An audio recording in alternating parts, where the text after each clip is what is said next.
With the Reach Company. This is the initial tutorial to give you an overview of your website at Rock Ridge Community Church. In this tutorial, we're going to be going over the admin bar here at the top on the front end, as well as the back end, and then the dashboard stuff on the back end as well. You guys already have a WordPress setup, so you may be familiar with a lot of these things already, but I promise that if you watch, it's going to help simplify some of your experience on the back end, as well as clean up some of the stuff that you don't need your first time logging in. So the first time you log in, you're going to see all this up here. This right here will take you to the back end and the menus. Customize brings up a little side area over here for you to tweak some of the things in the website. You shouldn't have to mess with that. It's mostly already done for you. Here's the comments for you to moderate. If maybe you're a blog contributor here and you need to moderate the comments or get rid of some spam.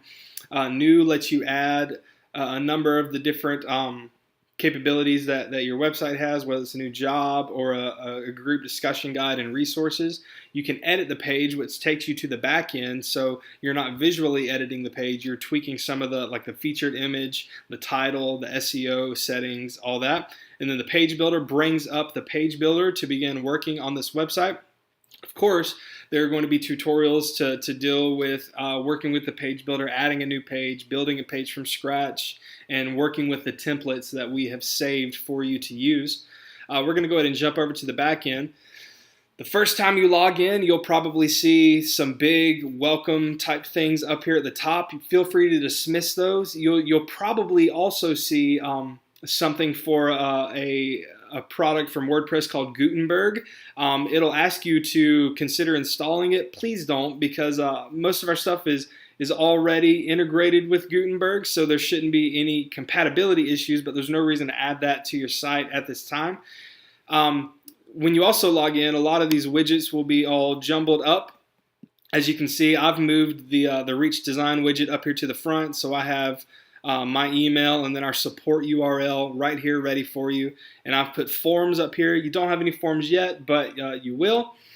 And then I have WordFence, which is the security that we're using for this website. What I'm going to do here is I'm going to go down each one of these to show you how to clean some of them up, what some of them are going to be used for.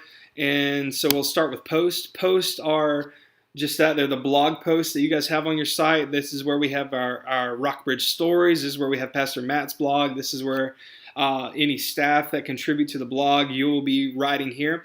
And as you can see, when you log in, there's a lot going on here. I like a really clean dashboard, and so what I can do is click up here on screen options, and I can get rid of some of this stuff. If you're just writing, for the most part, you don't have to worry about the SEO part or the comments. I don't need to see that there, and I might not need to see the date that it was published. And I'm going to keep author categories and tags here, and I'm going to go ahead and click apply. And of course, you can add new and then go through the categories and tags that are present. If I go to staff members, this houses all of the hey, John David's in right now, look at that. This houses all of the staff members of the church. There'll be another tutorial that shows you how to add a new staff member. It's basically adding a new staff member, filling in the appropriate fields, and publishing it. Again, check out the screen options here. You can see I've already disabled a few of these options. Resources houses the uploads that your kids departments and your groups departments use for discussion guides, leadership guides, participant guides, all of that. There will be another tutorial showing you how to add those specific resources to the website. Events, this is where it kind of gets overwhelming your first time logging in because you see all this jumble mumble. Again, go to screen options and you can hide a ton of stuff right here to really clean that up. We don't use event categories for your website because we're pretty dependent on the campus and the department categories right here. And I don't need to see the author as well. And so as you can see, that cleaned it up a lot. I'm going to go ahead and click apply here.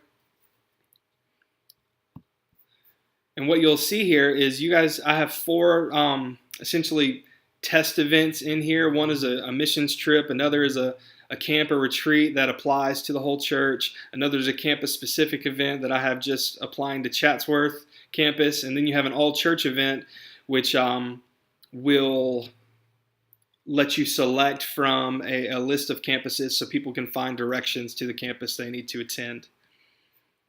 Next, we have media. Media is all of the media that you guys have uploaded to your website, all the pictures, all the PDF documents that you guys use for resources, all of that is housed here. We have short pixel compression, which will resize and compress and optimize the images that you upload to the website. But I would really suggest that if you're uploading images, try your best to keep them to a size that is manageable for a website in the first place.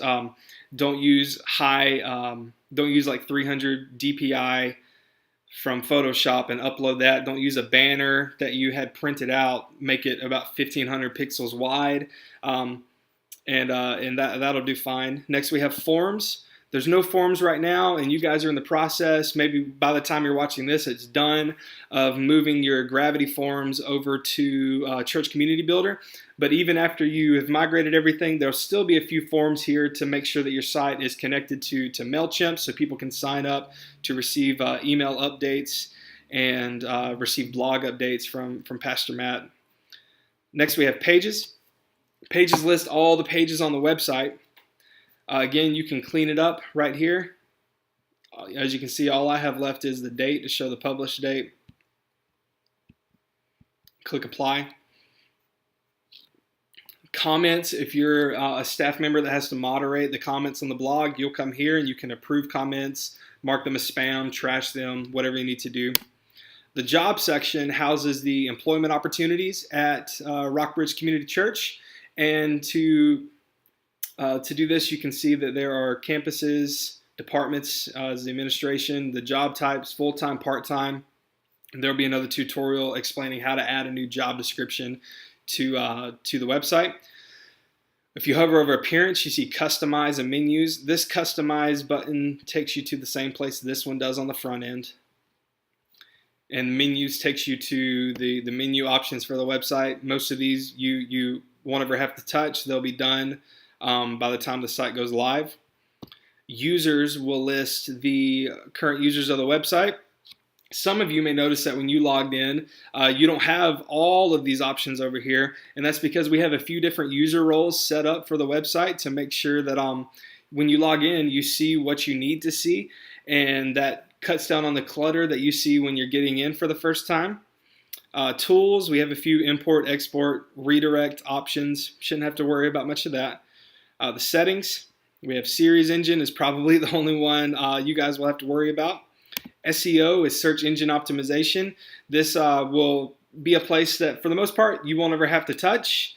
Most of the SEO that you will do will be when you're adding a new page, making sure that you're adding a good description of it, making sure that your images have the proper descriptions and all that. And there will be another tutorial explaining that, like making a page and making sure that what I'm uploading is good in Google's eyes so that we're talking to Google okay. And then series engine, of course, you guys are already familiar with on how to add sermons, edit sermons, work with sermon series, all of that. That is your dashboard overview.